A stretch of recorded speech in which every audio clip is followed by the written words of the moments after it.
जियान है आप। तो कहानी कुछ इस तरह से है। एक लड़का जिसका नाम जियान है, वो कॉलेज के बाद से गेम खेलने में बिजी रहा है, जिसके बाद उसे कुछ काम नहीं मिल रहा तो उसने एक प्राइवेट नौकरी चुन ली। अब प्राइवेट नौकरी कैसी होती है ये बात हमें पहले से पता है, तो उसके साथ भी अब ऐसा ही था कि वो ज्यादा पैसे नहीं कमा पा रहा था, लेकिन फिर वो उस नौकरी को छोड़ नहीं सकता था। लेकिन फिर उसे एक और मौका मिलता है और वो अपने पास्ट में चला जाता है। वैसे अब आगे क्या हुआ यहाँ से, यह चीज हमें इस वीडियो को पूरा देखकर ही पता चलेगी। तो कहानी की शुरुआत में हम देखते हैं कि अभी जियान रोज की तरह अपने काम पर यानी कि उस कंपनी में जा रहा था जहाँ पर वो वर्क करता है। वो थोड़ा सा लेट था, लेकिन वो दौड़ते हुए सही टाइम पर पहुंच जाता है। अभी ऑफिस में आने के बाद वो काम तो कर रहा था पर ज्यादा मन नहीं लग रहा था, इस वजह से वो स्क्रीन शिफ्ट करते हुए गेम भी खेल रहा था। तभी वहाँ पर उसका बॉस आता है, लेकिन बॉस उसे देख पाए इससे पहले ही वो स्क्रीन फिर से शिफ्ट कर कर काम करने लगता है। अब इस तरह से पूरा दिन बीत जाता है और शाम हो जाती है। उसकी छुट्टी शाम के 6 बजे होती है, इसलिए जैसे ही 6 बजते हैं तो तुरंत ही उठकर वहाँ से जाने लगता है। पर तभी वहाँ पर उसका बॉस आता है जो कि उससे कहता है कि मैंने तुम्हें एक फाइल बनाने को कहा था,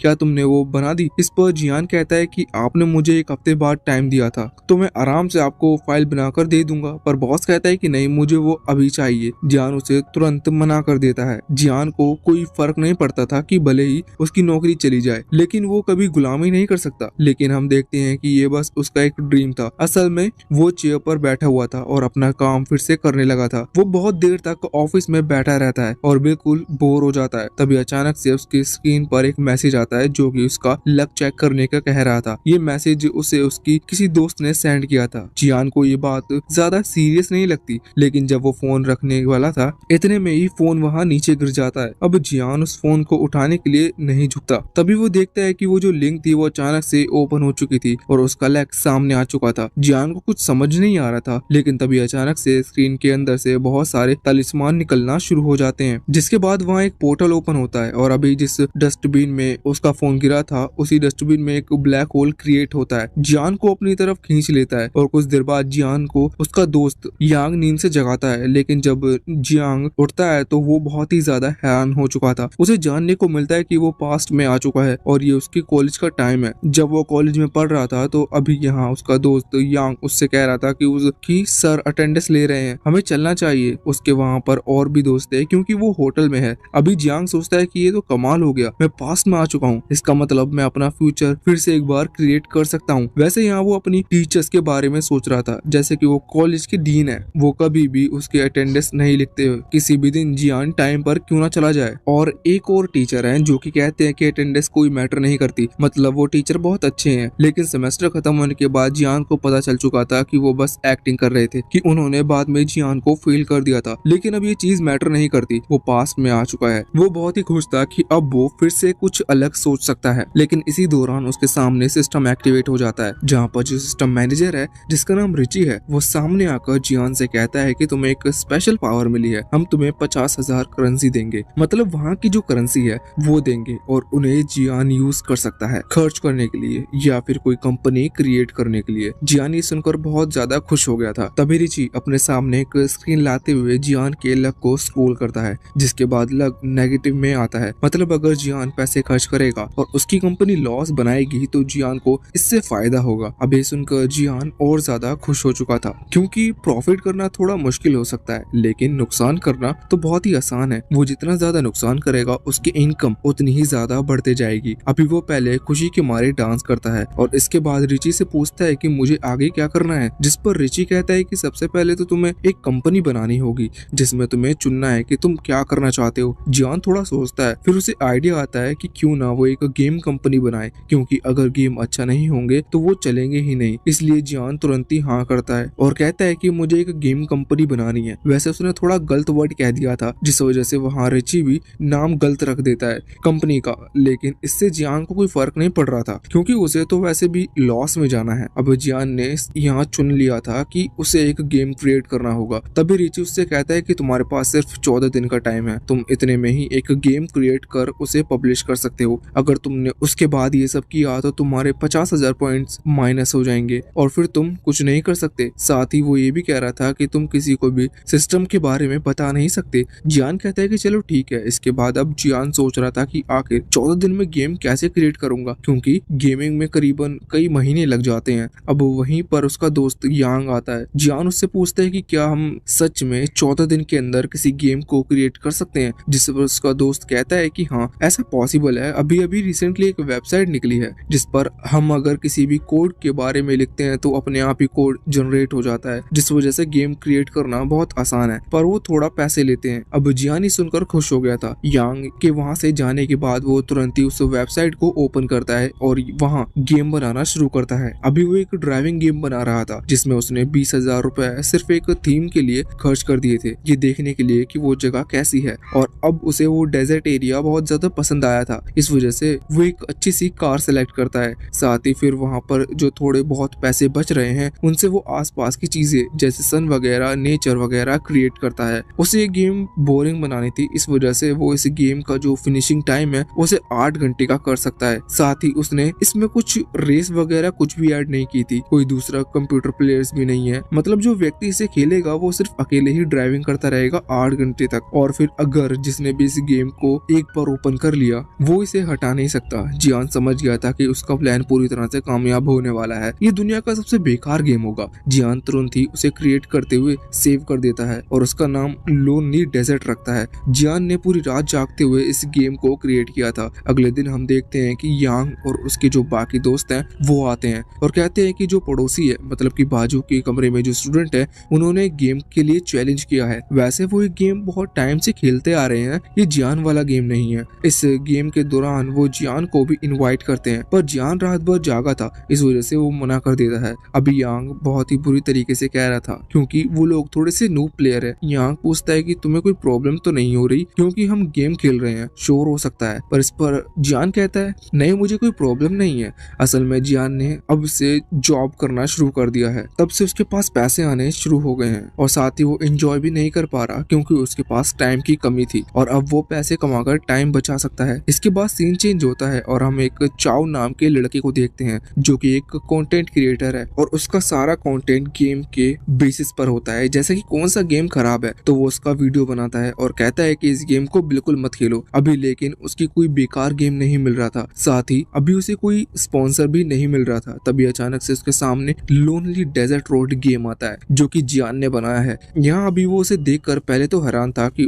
इसकी प्राइस, मतलब इसे खरीदना सिर्फ 1 रुपए के बराबर है, लेकिन उस पर लिखा हुआ था कि ये गेम आपकी लाइफ चेंज कर सकता है। इस वजह से अब वो उसे खेलने का डिसाइड करता है। वो उसे ओपन करता है और कार चलाना शुरू करता है। पहली चीज तो ये बेकार थी कि इसमें कोई स्टोरी नहीं थी, वो बस कार चलाया जा रहा था, जिस वजह से वो थोड़ा बोर होने लगा था। तभी उसे पीछे से आवाज सुनाई लगती है। वो जब पीछे मुड़ता है तो अचानक से वो आउट हो जाता है। अब वो कंट्रोल्स के थ्रू खेलना चालू करता है, पर कुछ देर में ही खेलते रहने के बाद वो गेम फिनिश नहीं हो रही थी। ये देखकर वो गेम पॉज करता है कि मैं इसे बाद में खेलूंगा, लेकिन वो ऐसा भी नहीं कर सकता था क्योंकि जियान ने रूल बना दिया था कि ये गेम पॉज नहीं किया जा सकता, जिस वजह से वो एक बार फिर से आउट हो जाता है। लेकिन अब उसने फैसला कर लिया था कि वो इस गेम को क्लियर करके रहेगा, जिसके बाद वो उसे बार बार खेलते जाता है। लेकिन कुछ भी हो जाए पर वो 30 मिनट या 40 मिनट के बाद आउट ही हो रहा था। तभी वो सोचता है कि इस गेम को खेलने का कोई फायदा नहीं है। वो उसे हटाने वाला था, लेकिन उस वक्त उसके स्क्रीन पर लिखा हुआ था कि एंड पॉइंट पर कोई चीज तुम्हारा इंतजार कर रही है,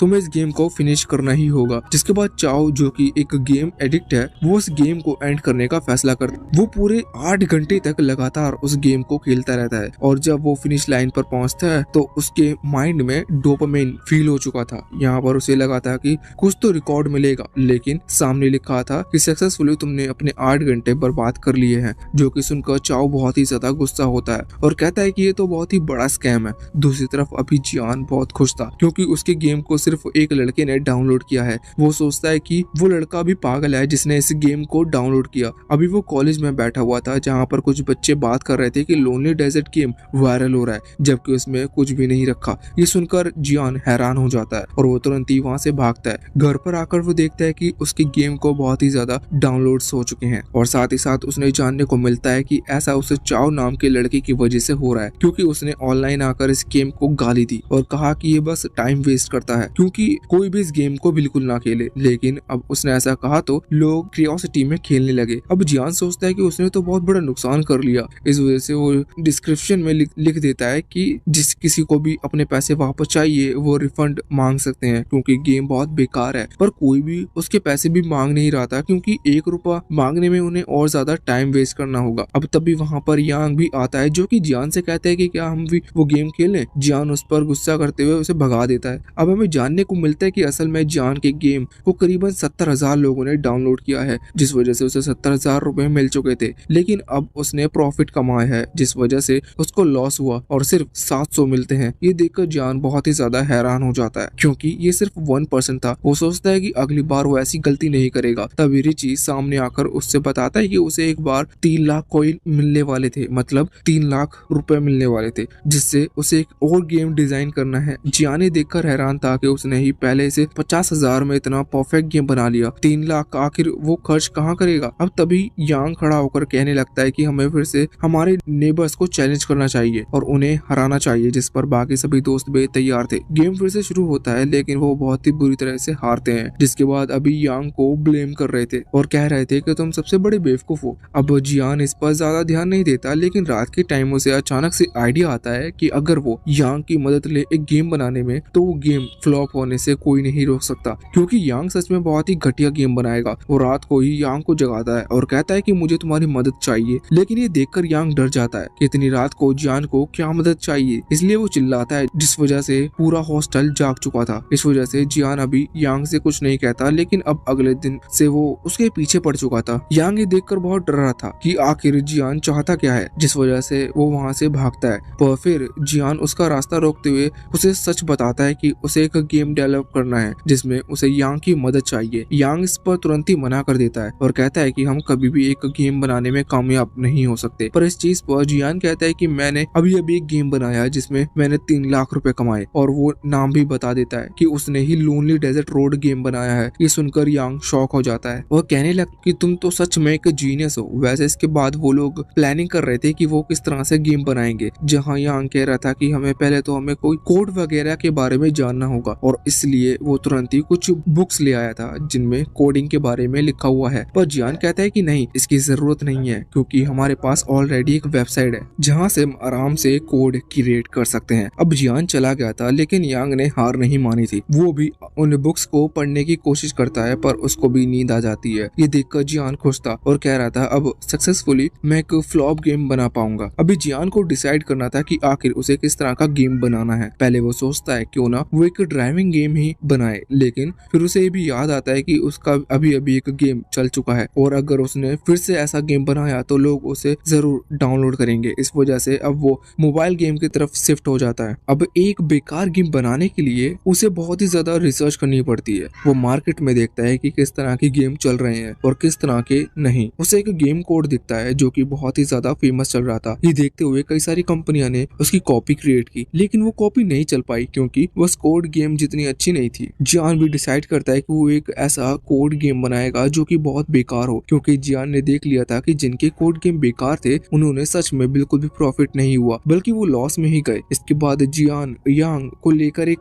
रेस्टोरेंट में आता है जहाँ पर वो खाना खाते हैं और जियान कहता है कि हमें कुछ लोग चाहिए जो कि डिजाइन क्रिएट कर सकें। इसके लिए जियान बहुत ही पैसे देने की भी कहता है, जिस पर यांग कहता है कि हमें ऐसा करने की जरूरत नहीं है, हम इसे सस्ते में भी काम करा सकते हैं। लेकिन जियान कहता है कि नहीं, उसके पास 3 लाख हैं जिसे वो पूरा खर्च करते हुए इस गेम को क्रिएट करना चाहता है। यहाँ पर वो यांग से भी कहता है कि गेम में जो क्रिएटर्स होंगे उनकी जो स्टोरी होगी वो तुरंत ही लिखनी है। यांग कहता है कि इससे तो गेम बोरिंग हो जाएगा, पर जियान कहता है कि नहीं, हमें गेम पूरी ईमानदारी से और जितने आइडिया आ रहे हैं वो सारे अप्लाई करते हुए बनाना है, क्योंकि लोनली डेजर्ट रोड को भी मैंने बहुत ही ज्यादा प्लानिंग के साथ बनाया था। इस पर यांग हाँ कर देता है और यांग कहता है कि अभी क्यों ना हम इस गेम को जो कैरेक्टर है उन्हें ही डेवलप करें या फिर किसी एनिमल की तरह रखे। जियान को ये आइडिया बहुत ही पसंद आता है क्योंकि इससे गेम और ज्यादा खराब लगेगा, इसलिए वो तुरंत ही पहले तो यांग को जीनियस कहता है और कहता है कि मैं तुम्हें हायर करता हूँ और अब मैं तुम्हें हर महीने 3,000 यान यानी कि उस करेंसी की सैलरी दूंगा, जिस पर यांग बहुत ही ज्यादा खुश हो चुका था। अब यहाँ से सीन चेंज होता है, हमें एक आदमी को दिखाया जाता है जो कि अभी कार में बैठकर जा रहा था और यहाँ उसका ड्राइवर कहता है कि लोनली डेजर्ट रोड जिसने बनाया था वो बंदा अभी एक कोड गेम बना रहा है, लेकिन ऑलरेडी कई सारे लोग कोड गेम बनाकर खेल चुके हैं और उसे कुछ और चुनना चाहिए। मुझे नहीं लगता कि इस बार उसका गेम चल पाएगा। लेकिन ये सुनते ही वो आदमी जो कि कार में बैठा हुआ था वो उसे नौकरी से निकाल देता है और कहता है कि आखिर तुम किसी भी क्रिएटिव पर शक कैसे कर सकते हो। इसके बाद अब सीन चेंज होता है और हम जियान को देखते हैं जो कि अभी यांग के साथ एक बोट पर था और वहाँ वो बात कर रहे थे कि गेम को कैरेक्टर कैरेक्टर को डिजाइन करने के लिए वो किसकी मदद ले सकते हैं। यहाँ पर जियान पहले इस चीज पर रिसर्च कर रहा था, लेकिन यान कहता है कि हमें किसी अच्छे आर्टिस्ट की हेल्प लेनी चाहिए जो कि फेमस हो। इस पर जियान कहता है कि बिल्कुल नहीं, अगर हम किसी अच्छे आर्टिस्ट को लेंगे और हमारा गेम चल गया जो कि चलने ही वाला है, तो ऐसे में सारी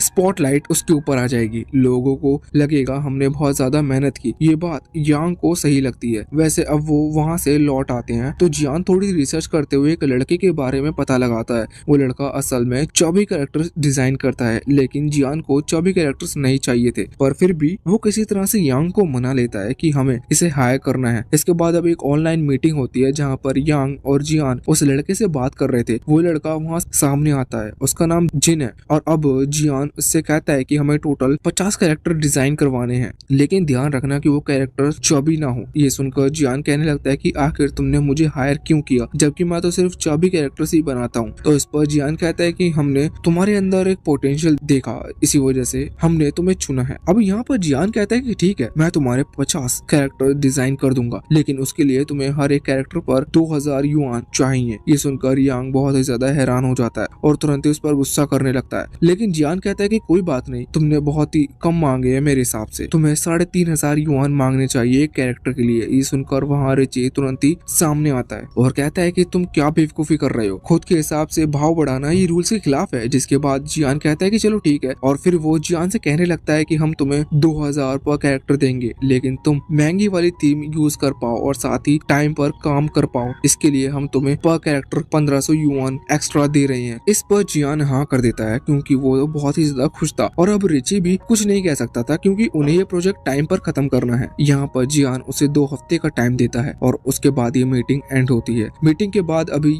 यांग जियान से कह रहा था कि जिन का एटीट्यूड मुझे अच्छा नहीं लगता, वो थोड़ा सा खड़ूस लड़का है, पर इस पर जियान कहता है कि ऐसा नहीं है, शायद वो इंट्रोवर्ट होगा। वैसे इसके बाद अब जियान सोच रहा था कि अभी उसे बाकी भी चीजें मैनेज करनी है, जैसे कि उसने एक गेम क्रिएट कर लिया है, कैरेक्टर्स भी क्रिएट कर लिए हैं, लेकिन उसे अभी प्राइस और थीम भी खुद सर्च करनी होंगी। तो इस प्राइस के तौर पर जियान 10 युआन रखता है, जो कि देखा जाए तो वैसे तो कम है, लेकिन ये जो बेस्ट गेम है उससे दुगने हैं, क्योंकि जो बेस्ट गेम है वो सिर्फ 5 युआन में मिलते हैं, क्योंकि उनका अर्निंग सिस्टम गेम के अंदर डेवलप है। जब वो लोग गेम के अंदर परचेज करते हैं तो उन्हें पैसे मिलते हैं, लेकिन यहाँ जियान ने शुरुआत में ही गेम 10 युआन का कर दिया था, और इसके बाद अब वो जो गेम के अंदर परचेसिंग चीज होती है वहाँ पर जियान कुछ कार्ड्स लगाता है जो सेम टू सेम पिछले पॉपुलर वाले गेम की तरह कॉपी थे, और यहाँ पर वो एक मेंबरशिप क्रिएट करता है जिसके थ्रू अगर कोई इतने पैसे देता है जितने वो चुन रहा है, तो उसे लाइफ टाइम स्पिनिंग व्हील मिलेगा, जिसके थ्रू वो किसी भी रेयर कार्ड को खरीद सकता है। और वैसे भी लोगों को ये चीज पसंद आती है कि वो धीरे धीरे स्ट्रगल कर आगे बढ़े, लेकिन जियान ने ही एक ही बार में ऐसी मेंबरशिप दे दी थी जिससे कोई कितनी भी बार स्पिन कर सकता है, जिस वजह से गेम और ज्यादा बोरिंग हो सकता है। और अब यहाँ पर उसे थीम चुननी थी, जिसके लिए वो बाकी फ्लॉप गेम को देखता है जिन्होंने उस पॉपुलर गेम को कॉपी करने की कोशिश की थी। उसे एक ऐसा फील्ड गेम भी मिल जाता है, वो तुरंत ही उसकी थीम देखता है जो कि उसे बहुत ही ज्यादा बेकार लग रही थी, इस वजह से उसने उसे तुरंत ही परचेज कर लिया था। अब जियान सोच रहा था कि लगभग सारा काम हो चुका है। दूसरी तरफ हम देखते हैं कि वहाँ जियान अपने टीम से मिलता है और उससे बताता है कि उन्हें किस तरह के कैरेक्टर डिजाइन करने हैं, लेकिन उसकी टीम ये देखकर बहुत ही ज्यादा हैरान थी, क्योंकि जियान ने जो कैरेक्टर्स की सारी स्टोरी उन्हें बताई थी वो बहुत ही ज्यादा बेकार टाइप की है। उन्हें कहीं नहीं लग रहा था कि ये कोई रियल प्रोजेक्ट है, बल्कि जियान सिर्फ उनके साथ मजाक कर रहा है। इस वजह से वो मना करते हैं कि हमें ये काम नहीं करना चाहिए, इससे सिर्फ हमारा टाइम वेस्ट होगा। पर जियान बताता है कि उन्हें क्लाइंट ने ऑलरेडी पेमेंट कर दी है, इस वजह से अब वो इस प्रोजेक्ट के लिए मना नहीं कर सकते। इसके बाद हम देखते हैं कि यहाँ जियान जो कि अभी सो रहा था क्योंकि रात हो चुकी थी, तभी यांग उसे जगाता है और कहता है कि मेरे दिमाग में एक मस्त डिजाइन आया है, क्या तुम सुनना चाहते हो? जिस पर जियान कहता है मुझे तुम पर भरोसा है, तुम उसे भी गेम के अंदर डाल दो। ये सुनकर यांग बहुत ही ज्यादा खुश हो जाता है, वो तुरंत ही गेम में वो डिजाइन डाल देता है। अगले दिन हम देखते हैं कि लगभग सारा काम हो चुका था और आज ही वो लॉन्चिंग डेट थी। यांग जियान से कह रहा था कि मैंने गेम चेक कर लिया है, उसके अंदर कोई भी बग नहीं है, इस गेम को तुरंत ही लॉन्च कर देना चाहिए। जियान को याद आता है कि आज वही लॉन्चिंग डेट है, इस वजह से वो तुरंत ही कहता है कि ठीक है तो हम इसे लॉन्च करते हैं, लेकिन हम इसे ऑर्डिनरी कार्ड गेम की लिस्ट में डालेंगे। ये सुनकर पहले तो यांग थोड़ा हैरान था, लेकिन फिर उसे बताता है कि जियान जरूर कुछ समझदारी वाला डिजाइन लेकर ऐसा कह रहा है, इस वजह से वो कुछ नहीं कहता। अब गेम को लॉन्च किया जाता है और इसके बाद ये पार्ट यहीं पर एंड हो जाता है। अब अगले दिन हम देखते हैं कि अबे जियान और यांग के रूममेट्स यांग को बहुत बुरी तरह से पीट रहे थे। इसका कारण बस ये ये था कि वो लोग जो गेम खेलते हैं उसमें यांग बहुत ही बुरा परफॉर्म किया और उसकी वजह से ही वो लोग गेम हार गए, जो कि नेचुरल बात है क्योंकि यांग हमेशा उन्हें हरा देता है। अभी तभी वहाँ पर जियान की एंट्री होती है जो कि थोड़े गुस्से में लग रहा था। वो यांग को तुरंत ही वहाँ से खींचते हुए बाहर निकाल लेता है। बाहर आकर वो उससे कहता है कि आखिर इस गेम के अंदर सभी कैरेक्टर और बाकी सारी चीजें इतनी डिटेल में क्यों है। इस पर यांग कहने लगता है कि ये काम तो जिन का है, उसी ने गेम के सभी कैरेक्टर और थीम को डिजाइन किया है। जियान कहता है कि ये सब तो ठीक है, लेकिन आखिर उसने इतनी ज्यादा डिटेल ये सब क्यों किया। अब यांग उससे पूछता है कि आखिर प्रॉब्लम क्या है, तो जियान कहता है कि उसने सारा काम इतना परफेक्ट किया है, यही प्रॉब्लम है। अभी यांग को कुछ समझ में नहीं आ रहा था कि जियान को आखिर हुआ क्या। उसे लग रहा था कि शायद ये पागल हो गया है, इसी वजह से यांग वहाँ से जाना सही समझता है। अभी जियान यहाँ पर इसलिए गुस्सा था क्योंकि इतना परफेक्ट गेम अगर वो लॉन्च होगा तो फिर नॉर्मल सी बात है ये गेम चली ही जाएगी, और ऑलरेडी उन्होंने गेम लॉन्च कर दिया है, इस वजह से अब और कुछ नहीं किया जा सकता। पर गुस्सा करते हुए उसे याद आता है कि उसने इस गेम की तरह कई सारे गेम देखे हैं जो कि बहुत ही ज्यादा डिटेल है, लेकिन फिर भी वो नहीं चल पाए क्योंकि वो कॉपीड वर्जन थे। जियान ने भी सेम एक फेमस गेम की कॉपीड वर्जन बनाई है, तो शायद ऐसा ही हो वो ना चले। इसी वजह से जियान अभी थोड़ा सा डिमोटिवेट हो गया था। अब कुछ घंटे बाद हम देखते हैं कि जब जियान अपने कमरे में आता है तो यांग उसे बताता है कि उनकी गेम को पूरे 100 लोगों ने डाउनलोड कर लिया है। ये नेचुरल सी बात है क्योंकि जियान की जो कंपनी है उसी ने पहले lonely desert road game create किया था, तो वहाँ के जो प्लेयर है वो वहाँ पर ट्रांसफर हुए, इस वजह से 100 प्लेयर का नंबर नॉर्मल है। तो यांग बताता है कि ये जो 100 प्लेयर है इन सभी ने नेगेटिव रिव्यू दिए हैं, इससे तो हमारा गेम बाकी लोग डाउनलोड ही नहीं करेंगे। अब ये सुनकर जियान और खुश हो जाता है। यांग कहता है कि मुझे ये किसी दूसरे गेम डेवलपर की चाल लग रही है, लगता है उसने किसी को हायर किया है नेगेटिव रिव्यू देने के लिए। अभी जियान ऐसे एक्टिंग कर रहा था जैसे कि उसे ये सुनकर बहुत ज्यादा दुख हुआ, लेकिन अंदर ही अंदर वो बहुत ही ज्यादा खुश था और जिस भी आदमी ने ये किया है वो उसे दुआएं दे रहा था। अब यांग रिप्लाई करने लगता है और नेगेटिव रिव्यूज का पॉजिटिवली, लेकिन जियान उससे कहता है कि ऐसा बिल्कुल मत करो, हमें अभी रिप्लाई नहीं करना चाहिए। यांग सोचता है कि जियान कितना कमाल का है, उसने इतना सारा पैसा इन्वेस्ट किया लेकिन फिर भी वो कितना शांत है। अब इसके बाद सीन चेंज होता है और हम जियान को देखते हैं जो कि इस वक्त लोनली डेजर्ट रोड गेम खेल रहा था।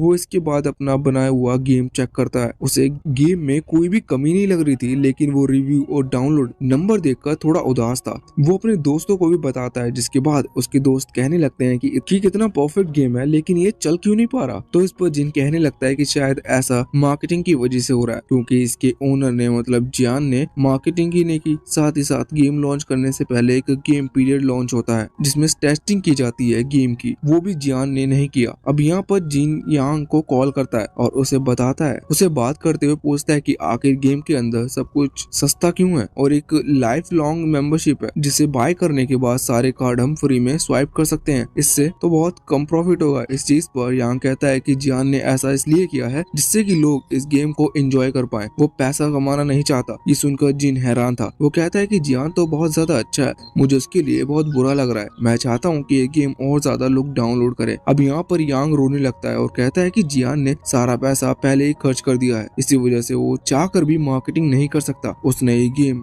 लोगों के लिए लॉन्च की है लेकिन लोग इसे खेल ही नहीं पा रहे, इसी वजह से अभी वो थोड़ा डिप्रेस है। अब ये सुनकर जिन को बहुत ही ज्यादा बुरा लगता है और कहता है कि मैं उसकी मदद करूंगा, और इसके बाद वो कॉल कट कर देता है। यहाँ पर हम यांग को देखते हैं जिसके चेहरे पर अभी मस्त स्माइल थी। अगर हम चाहे तो यांग को इस सीरीज का मेन कैरेक्टर मान सकते हैं। अब इस तरफ जिन अपने दोस्त के पास आता है और उनसे कहता है कि उन्हें जिन की मदद करनी होगी। उसके दोस्त पूछते हैं कि ऐसा क्यों, तो इस पर जिन कहता है कि जियान एक बहुत अच्छा लड़का है, उसने हमें इतना ज्यादा पैसा दिया कि अब वो मार्केटिंग भी नहीं कर सकता, लेकिन हम उसकी मार्केटिंग करेंगे। अब यहाँ से फिर से सीन चेंज होता है और हम जियान को देखते हैं जो कि बैठा हुआ था और बहुत ही ज्यादा खुश था कि उसकी कंपनी इस बार बहुत ज्यादा लॉस प्रॉफिट क्रिएट करने वाली है, इसका मतलब उसे और ज्यादा प्रॉफिट होगा। पर तभी यांग वहाँ पर आता है और उससे चिपकते हुए कहता है कि हमारा गेम वायरल हो चुका है। पहले जियान को थोड़ा सदमा लग गया था, लेकिन जब वो फोन उठाता है और रिव्यूज चेक करता है तो उस पर इतने ज्यादा पॉजिटिव रिव्यूज थे कि वो देखकर उसे सच में सदमा लग गया था। अभी वो हैरानी से यांग से पूछता है कि हमने तो मार्केटिंग के ऊपर एक पैसा भी खर्च नहीं किया, फिर आखिर हमारा गेम डाउनलोड कौन कर रहा है। इस चीज पर यांग पता आता है कि उसकी जिन के साथ बात हुई थी, उसी ने इस चीज की मार्केटिंग की है और इसी वजह से हमारा गेम वायरल हुआ। अभी सुनकर जियान हैरान हो जाता है। पहले उसे जिन पर गुस्सा आ रहा था क्योंकि उसने गेम में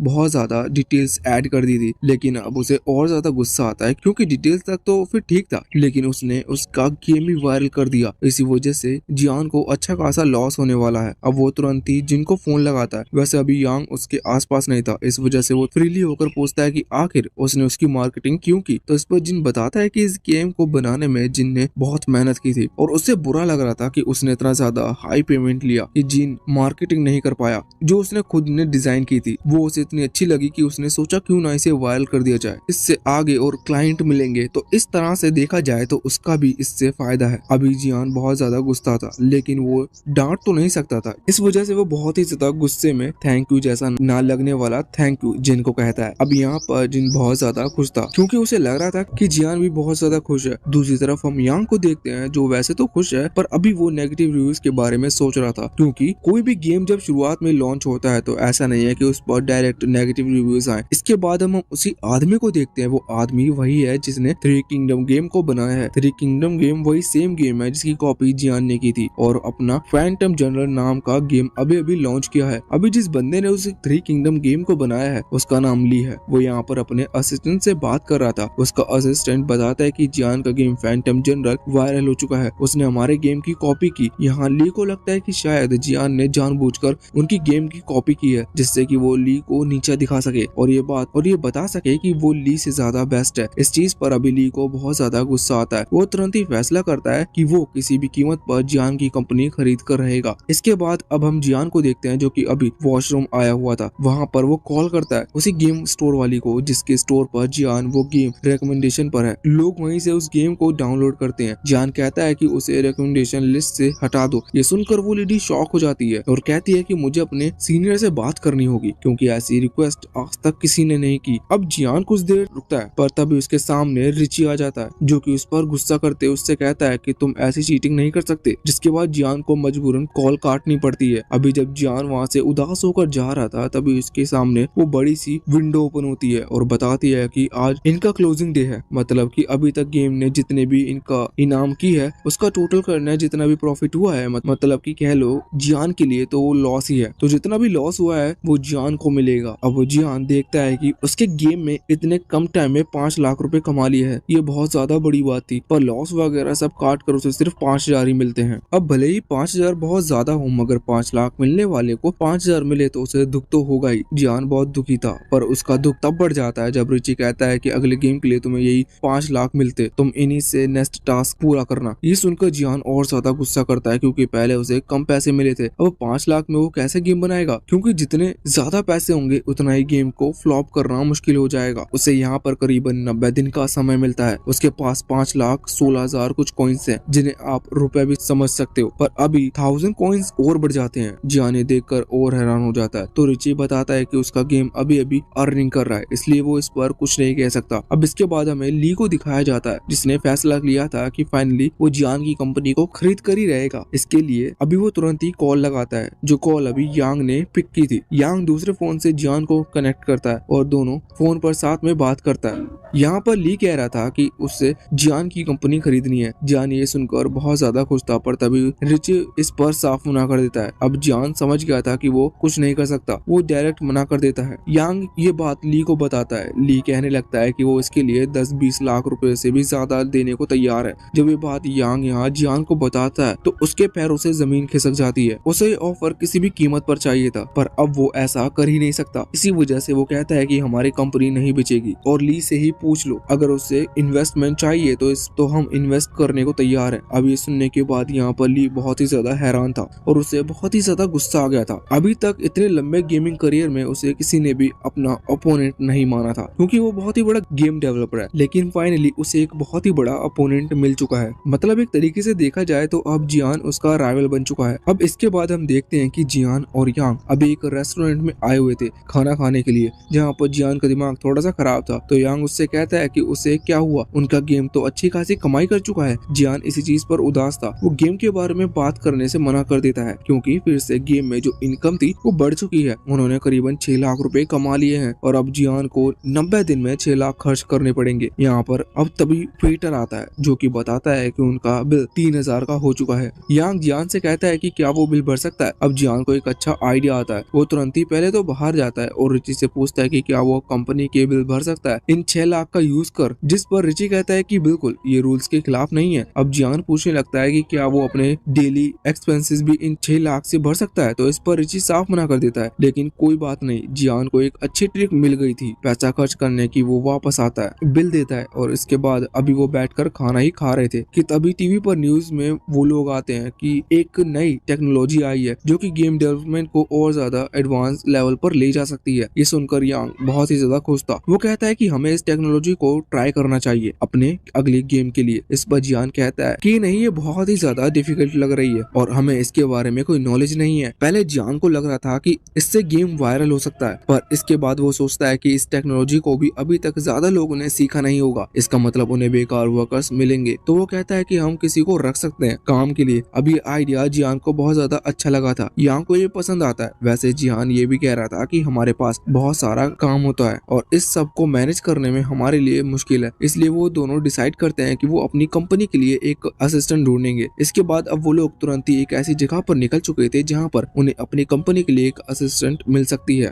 दूसरी तरफ हम एक लिन नाम की लड़की को देखते हैं जो कि किसी स्टूडियो में काम करती है, लेकिन आज उसने फैसला कर लिया था कि वो नौकरी छोड़ देगी क्योंकि यहाँ पर उसे मजा नहीं आ रहा और उसे कुछ ऐसा काम करना है जिससे कि वो किसी के अंडर काम ना कर सके, और अगर किसी के अंडर काम करे भी तो उसे तो सामने वाले का कोई बहुत बड़ा गोल हो। इस वजह से वो नौकरी छोड़ देती है। अब इसके बाद हम वापस से जियान और यांग को देखते हैं जो कि एक दूसरी कंपनी में आ चुके थे। इस कंपनी का काम यही है कि वो क्लाइंट्स को उनकी मर्जी के और उनकी जरूरत के हिसाब से लोग मिलवाते हैं जो कि उनकी कंपनियों के हेल्प कर सकते हैं। अब यहाँ पर उनके सामने एक लॉरेंस नाम का लड़का आता है जिसका काम की क्लाइंट्स को उनकी जरूरत के हिसाब से लोगों से मिलवाने का है। वो यहाँ पर आकर कहता है कि हमारी कंपनी बहुत बड़ी है, तुम बच्चों को यहाँ पर नहीं आना चाहिए था, हमारे रेट बहुत ज्यादा हाई है, इसलिए इससे तुम्हारा और हमारा टाइम वेस्ट होगा। तभी जियान कहता है कि हमें एक असिस्टेंट की जरूरत है और मैं उसे 4 लाख सालाना देने को तैयार हूँ। अब ये बात सुनकर लॉरेंस हैरान था। वो तुरंत ही कहता है कि आप बिल्कुल सही जगह पर आए हैं। वो बुक दिखाने लगता है और पूछता है कि जियान को मेल या फीमेल कैसी असिस्टेंट चाहिए, जिस पर जियान कहता है कि फीमेल असिस्टेंट। तो अब यहाँ पर लुलू नाम की एक लड़की का रिज्यूमे दिखाता है, उसमें लिखा हुआ था कि वो एक अच्छी कंपनी में काम करती है और वो बहुत ही ज्यादा समझदार भी है, लेकिन उसने नौकरी छोड़ दी। जियान पूछता है कि उसने ऐसा क्यों किया, तो इस पर लॉरेंस बताता है कि उसको अपने बॉस नहीं पसंद था और दूसरी चीज ये भी वहाँ के एम्प्लॉयज अच्छे नहीं थे और वो किसी भी मेन के अंडर रहकर काम नहीं करना चाहती, पर वो जियान के साथ काम कर सकती है क्योंकि जियान पैसा भी सही दे रहा है। और दूसरी चीज ये भी कि वो उसके पहले एम्प्लॉयज जियान के साथियों के जैसा नहीं है। अब जियान डील फाइनल करता है और वहाँ से जाने लगता है। बाहर जब वो आता है तो वहाँ उसे लिन बैठी हुई दिखती है जो कि इस वक्त फैंटम जनरल मतलब कि जियान के बनाए हुए उसे गेम की वीडियो देख रही थी। यहाँ जियान कहता है कि ये गेम बहुत ही बेकार है, जिस पर लिन कहने लगती है कि ये नहीं, ये गेम बहुत ही बढ़िया है, गेम डेवलपर ने इसे लोगों के लिए बनाया है ना कि अपनी कमाई के लिए। इस पर जियान कहता है कि हाँ ये तो सब ठीक है, लेकिन इससे जो ग्राफिक्स हैं वो बहुत ज्यादा अच्छे नहीं लग रहे, हर चीज बहुत ही ज्यादा डिटेल में है। इस चीज पर लिन उससे कहती है कि तुम सच में बेवकूफ हो, तुम्हें गेम के बारे में कुछ भी नहीं पता। अब जिन वहाँ से चला गया था। बाद में लॉरेंस लिन के पास आता है और उससे पूछता है कि क्या उसे नौकरी चाहिए, जिस पर लिन कहती है कि हाँ उसे जॉब चाहिए, लेकिन वो उसी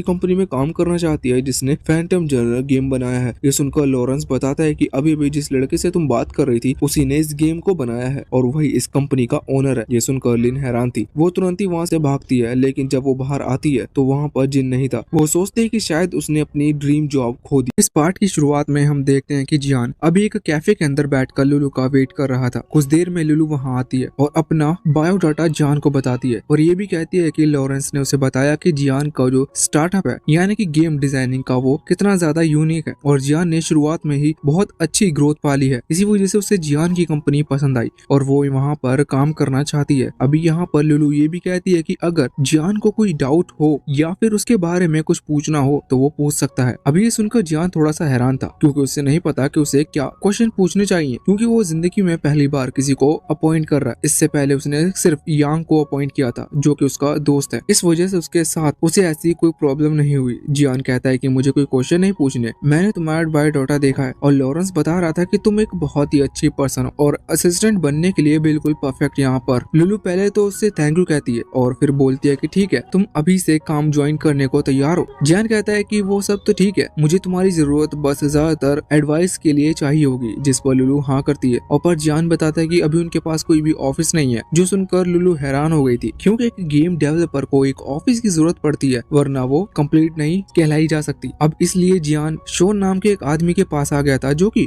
ब्रोकर है और रेंटिंग पर जगह देता है। अभी जियान उससे एक ऐसी जगह के बारे में पूछता है जो कि सबसे परफेक्ट हो, जिसके बाद शोन उसे एक टावर में ले आया था जहाँ पर वो उसे ऐसा फ्लोर दिखाता है जो सबसे ज्यादा महंगा है, लेकिन वो सबसे ज्यादा कंफर्टेबल और अच्छा भी है। लुलू जियान को बताता है कि ये सिर्फ इसी टावर का नहीं बल्कि इस पूरी सिटी का सबसे ज्यादा महंगा ऑफिस है। जियान ये सुनकर हैरान था और वो भी खुश था क्योंकि उसे तो ज्यादा से ज्यादा पैसा खर्च करना है। वो यहाँ पर तुरंत इस फ्लोर को खरीदने यानी कि इस रेंट पर लेने के लिए तैयार हो जाता है बिना कीमत पूछे। पर लुलू बताती है कि इसकी कीमत 3,60,000 युआन है जो कि बहुत ज्यादा है और यहाँ पर जगह उन्हें 3,000 स्क्वायर फीट की मिलेगी। अगर जियान चाहे तो अभी वो जगह से शिफ्ट कर सकता है कम पैसे पर। तभी वो ब्रोकर कहने लगता है कि सर देखिए, आपको इससे अच्छी डील कहीं पर नहीं मिल सकती, ये बेस्ट जगह है एक बिजनेस चलाने के लिए। साथ ही वो ये भी कह रहा था कि अगर आप इस पूरे फ्लोर को रेंट पर ले रहे हो तो मैं आपको एक बड़ा डिस्काउंट देने के लिए भी तैयार हूँ। लेकिन जियान उससे कहता है कि नहीं, ऐसा तुम्हें करने की जरूरत नहीं है। जियान यहाँ पर बहुत ही बड़ी बड़ी बातें करता है, जैसे कि तुम्हें पैसे कम करने की जरूरत नहीं है क्योंकि मैं एक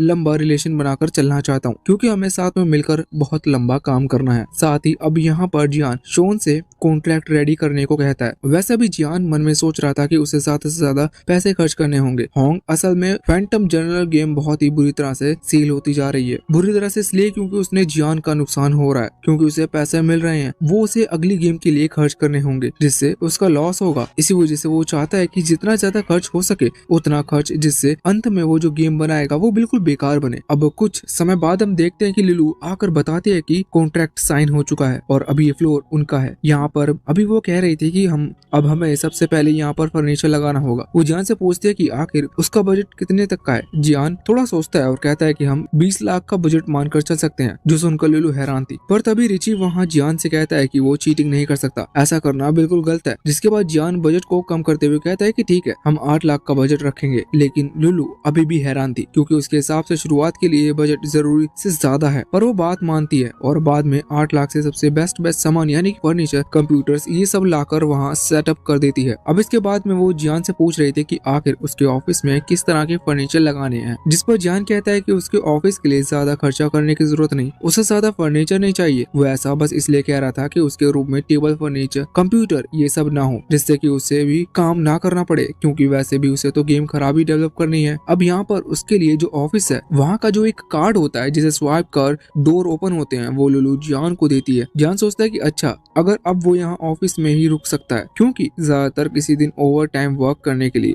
उसे यहीं पर रुकना होगा। वैसे सब उसकी ट्रिक है क्योंकि इस फ्लोर पर अगर वो चाहे तो ये ऑफिस है, इसका रेंट हटवा भी सकता है बिना इसे रेंट पर लिए हुए, इससे पैसे बचेंगे। लेकिन उसने ओवर टाइम का बहाना बनाते हुए इसे ले लिया बिना रूल तोड़े। अब इसके बाद में यहाँ पर उन्हें कुछ लोगों को हायर करना है जो कि कंपनी में काम करेंगे। जियान कहता है कि नॉर्मली हायरिंग का बोर्ड बाहर लगा दो और ऑनलाइन एड चला दो, पर इस पर लुलू कहती है कि ऐसा बहुत बुरा आइडिया है क्योंकि ऐसे करने वाले लोग कंपनी में ज्वाइन होंगे जिन्हें गेम बनाना नहीं आता। ये सुनकर जियान हैरान था। वो सोचता है कि बात तो सही है क्योंकि अगर उसने गेम नहीं बनाया तो भी उसका नुकसान होगा, जो कि रूल के खिलाफ है। उसे गेम बनाना है और उसके बाद में गेम को फ्लॉप करना है। इसलिए अब लुलू जैसा ही कह रही थी उसी तरह से हायरिंग की प्रोसेस करवाता है। लुलू कहती है कि वो सब तो ठीक है, लेकिन सबसे पहले जियान को अपने लुक्स पर ध्यान देना होगा, यानी कि उसके कपड़ों पर। जियान सोचता है कि क्या ये जरूरी है, जिस पर लुलू कहती है कि बहुत ज्यादा जरूरी है। उसे एक बॉस की तरह दिखना होगा जिससे कि अभी एम्प्लॉय उसकी रिस्पेक्ट करे। जियान को भी ये बात सही लगती है। वैसे भी इससे उसका और ज्यादा खर्चा होने वाला है। वो सबसे महंगे सूट चुनता है पहनने के लिए। वो सोच रहा था कि इसी तरह से अगर चलता रहा तो जल्दी फैंटम जनरल गेम में से आए हुए सभी पैसों को खर्च कर देगा। साथ ही साथ उसे जो इस बार का बजट मिला है उसमें से भी अच्छे खासे पैसे ही पहले खत्म करने होंगे। अब वो सोच रहा था कि जब वो हायरिंग करेगा तो उसे ऐसा किसी बंदे की जरूरत होगी जिससे के पास कोई टैलेंट ना हो लेकिन कोई रीजन हो उसे कंपनी में लेने का। इस बात पर उसे अपने दोस्त बेल की याद आती है। उसे दोस्त तो नहीं कह सकते, पर असल में बेल उसके स्कूल में पढ़ता था, कॉलेज में नहीं बल्कि स्कूल में। वो स्कूल का सबसे लेजीस्ट बॉय था। जियान उससे मिलने के लिए कंप्यूटर शॉप पर जाता है जहाँ पर कंप्यूटर पैसे में गेम खेलने के लिए अवेलेबल किए जाते हैं।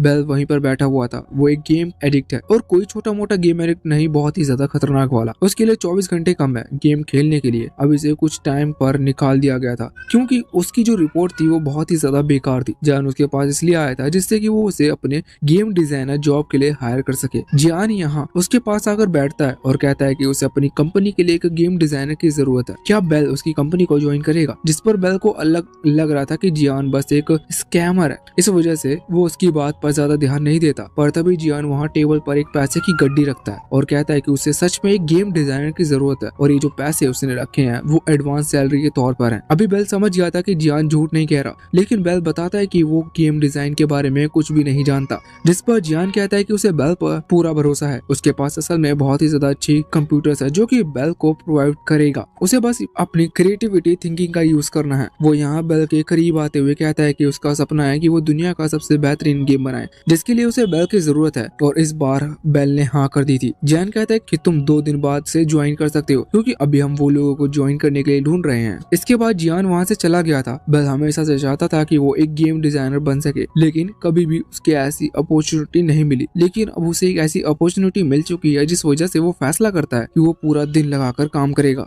अब इसके बाद सीन चेंज होता है। हम देखते हैं कि जियान वापस से अपने ऑफिस की तरफ आ रहा था, तभी उसे वहाँ नीचे एक लड़का जिसका नाम होंग है वो मिलता है। यहाँ पर होंग अभी इंटरव्यू के लिए आया था जियान की ही कंपनी में, लेकिन वो थोड़ा सा घबराया हुआ था और लेट भी था, जो देखकर जियान उससे पूछता है कि वो लेट क्यों हो गया। तो इस पर होंग बताता है कि वो किसी दूसरी कंपनी में काम करता है और वो लंच टाइम में यहाँ पर आया है, जिससे उसकी दूसरी कंपनी की नौकरी ना जाए, क्योंकि उसे नहीं पता कि यहाँ नौकरी कैसे लगने वाली है, या लगेगी भी कि नहीं। अभी होंग को नहीं पता था कि वो जिस कंपनी में इंटरव्यू देने आया है उस कंपनी का सीईओ यानी कि पूरा का पूरा मालिक जियान ही है। जियान भी ऐसा दिखाता है जैसे कि वो खुद ही यहाँ इंटरव्यू देने के लिए आया है। अब लिफ्ट नीचे आती है जहाँ उसमें एक लड़का था जिसका नाम लू है और वो होंग का सुपीरियर है उसकी सेम कंपनी में और उसका सीनियर भी। अभी लियो कहता है कि होंग का इस कंपनी में ज्वाइन हो पाना लगभग नामुमकिन है, क्योंकि यहाँ पर उसे तक सेलेक्ट नहीं किया जा रहा। उसने बताया कि यहाँ टेस्ट बहुत टफ है और उसे नहीं लगता कि उसे सच में सेलेक्ट करेंगे, और जब उसे नहीं कर रहे तो होंग को कैसे कर सकते हैं। इसके बाद अब जियान होंग दोनों ही वहाँ लिफ्ट में चढ़ गए थे।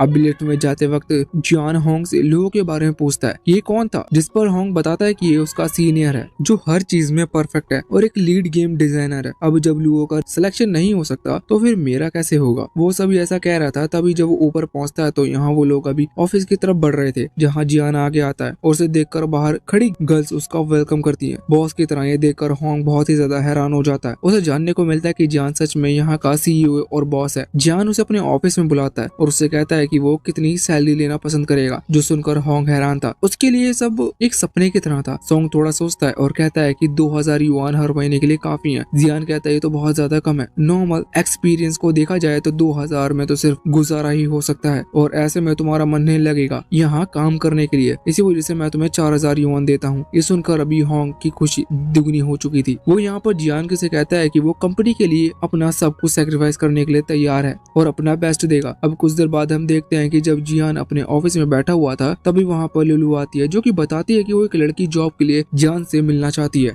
और पर्सनली कुछ बात करना चाहती है। हम देखते हैं कि लड़की और कोई नहीं बल्कि लिन थी, जिसे पता चला कि जियान की कंपनी लोगों को ढूंढ रही है काम के लिए। इसी वजह से वो वहाँ पर अभी जियान से पूछने के लिए आई है उसे एक ऐसी कंपनी मिल सके जहाँ के लोग पैशन को फॉलो करते हो, ना कि पैसों को। अब यहाँ पर जियान लुलू से धीरे धीरे लिन के बारे में डिटेल मांगता है। लुलू बताती है कि असल में लिन पहले दूसरी कंपनी में काम किया करती थी, जहाँ पर वहाँ के लोग यानी कि जो बॉस वगैरह थे वो खुद इसे कंपनी से निकालना चाहते थे, लेकिन फिर इसने खुद ही कंपनी छोड़ दी। ये सुनकर जियान खुश हो गया था। वो सोच रहा था कि हम ऐसे ही तो एम्प्लॉय चाहिए जिन्हें नौकरी से निकाल दिया गया। अब यहाँ पर जियान तुरंत ही लिन को अपनी कंपनी में एक्सेप्ट कर लेता है। अब अगले सीन में हम देखते हैं कि यांग को दिखाया जाता है, जो कि अभी वहाँ कॉलेज के ड्रॉम में यानी कि हॉस्टल में था। वहाँ पर अभी बाकी दोस्त उससे जियान के बारे में बात कर रहे थे और पूछते हैं कि जियान कहाँ है, वो कितने दिन से दिखाई नहीं दिया। इस पर यांग कहता है कि वो बाहर काम के लिए गया है, तो शायद उसने वहीं पर कोई जगह रेंट पर ले ली होगी। लेकिन यहाँ पर यांग के चेहरे पर बहुत ही ज्यादा खुशी दिख रही थी। अब इसके बाद सीन चेंज होता है। हम देखते हैं कि सभी लोग सिलेक्ट कर लिए गए थे और उनका काम भी परफेक्ट हो चुका था। काम वाम कुछ नहीं है, बल्कि उन्हें हाईटेक कंप्यूटर दिए गए हैं जिन्होंने बैठकर दिन भर गेम खेलना है। वो सभी चाहते थे कि वो एक ऐसा गेम डेवलप करे जो कि वर्ल्ड वाइड फेमस हो, लेकिन पूरे दिन गेम खेलने के बाद वो बोर हो गए थे। उन्हें समझ में नहीं आ रहा था कि जियान आखिर चाहता क्या है। तभी सभी को क्वेश्चन करते हुए देख लिन यहाँ पर खड़ी होती है और कहने लगती है कि उन्हें इसके बारे में नहीं सोचना चाहिए। असल में जियान उन्हें गेम इसलिए खिलवा रहा है जिससे कि वो लोग सभी फेमस गेम में ग्लिचेस को फाइंड कर सके, जिससे कि वो ऐसा गेम बनाए जिसमें कि ग्लिच ही ना हो। सभी लोग मोटिवेट हो जाते हैं। इस तरफ होंग को बेल को देखते हैं, जो कि अभी जिस गेम को खेल रहा था उस गेम के पीक लेवल यानी कि जहाँ से आगे कोई लेवल नहीं हो सकता वहाँ पर पहुँच चुका है। वैसे बाकी सभी भी यही सोच रहे थे कि आखिर जियान जियान बाहर क्यों नहीं आता। मतलब कि जब से उन्होंने काम स्टार्ट किया है तब से जियान एक भी बार उनका काम देखने यानी कि उनसे मिलने के लिए नहीं आया। वो हमेशा अपने ऑफिस में रहता है। अब हम जियान को देखते हैं जो कि अभी क्राउच यानी कि सोफे पर मस्त पड़ा हुआ था और वाटरमेलन खा रहा था। वो सोच रहा था कि सच में कंपनी चलाना बहुत ही ज्यादा मुश्किल काम है क्योंकि उसके पास तो कोई काम ही नहीं है। अभी वो ये भी सोचता है कि आखिर वो किस गेम को बनाए क्योंकि उसके पास टाइम तो है पर अभी उसे एक फ्लॉप आइडिया ढूंढना होगा। तभी वो सामने टीवी पर चल रही मूवी को देखता है जिसमें फाइट हो रही थी। वो समझ जाता है कि उसे एक एक्शन शूटिंग गेम बनाना है। अब बाहर हम देखते हैं कि बेल रिंग होती है।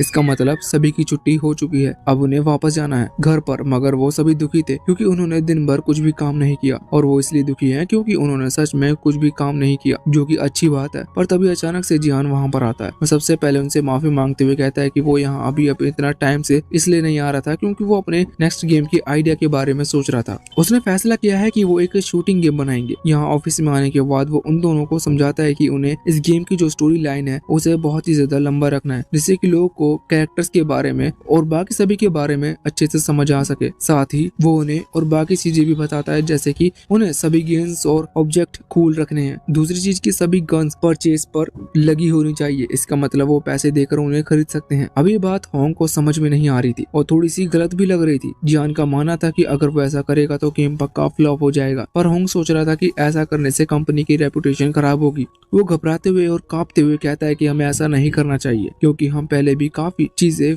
फ्री में दे चुके हैं। इसी वजह से अगर हम इस बार शुरुआत में भी सभी चीजें को सेल कर लेंगे तो इससे रेपुटेशन को फर्क पड़ेगा। साथ ही वो ये भी कहता है कि अगर स्टोरी लंबी हुई और वो जो कंट्रोलर्स हैं वो बिगनर फ्रेंडली हुए तो इससे गेम ज्यादा सीरियस या फिर इंटरेस्टिंग नहीं रह पाएगी। लेकिन जियान उससे कहता है कि नहीं, उसने ये सब सोच के डिसाइड किया है और वो चाहता है कि इस चीज को सोचते हुए वो सारे काम करें और गेम का ड्राफ्ट वर्जन एक हफ्ते के अंदर जियान को दे दे। इसके बाद अब जियान वहाँ से चला गया था। वो सोच रहा था कि उसका गेम जरूरी फ्लॉप हो जाएगा जो कि वो चाहता है। वैसे वो देखते हैं कि जब वो कुछ दिनों से अपने हॉस्टल नहीं गया है, इस वजह से अब वो हॉस्टल की तरफ निकल गया था। वो बाहर आने के बाद देखता है कि बेल अभी बैठकर कंप्यूटर पर गेम खेल रहा है। पूरे ऑफिस में सिर्फ बेल को ही ओवर टाइम करने की परमिशन है क्योंकि वो वैसे भी गेम खेलेगा, जिस वजह से वो कोई काम नहीं करेगा और जियान ये सोचता है। जियान वहाँ से चला जाता है तो हम देखते हैं कि असल में वहाँ पर होंग भी छुपा हुआ था। वो जानबूझकर छुपा था क्योंकि उसे ओवर टाइम करने की परमिशन नहीं है और वो इसलिए छुपा है जिससे कि वो ओवर टाइम करते हुए आने वाले गेम पर रिसर्च कर सके और वो दोनों आपस में बात कर सके। अभी रात हो गई थी, वो गेम के बारे में ही डिसाइड कर रहे थे। बेल कहता है कि जियान ने जो शुरुआती गेम क्रिएट किया है वो बहुत ही कम बजट पर क्रिएट किया गया है, लेकिन वो बहुत ही ज्यादा पॉपुलर हुआ क्योंकि जियान ने उसके अंदर अपनी इमेजिनेशन को लगाया। हमें भी अपनी इमेजिनेशन का कमाल दिखाना होगा, सभी चीज बेस्ट बन पाएगी। यहाँ पर बेल के हिसाब से इस गेम की शुरुआत समुद्र के बीच एक जहाज से होनी चाहिए।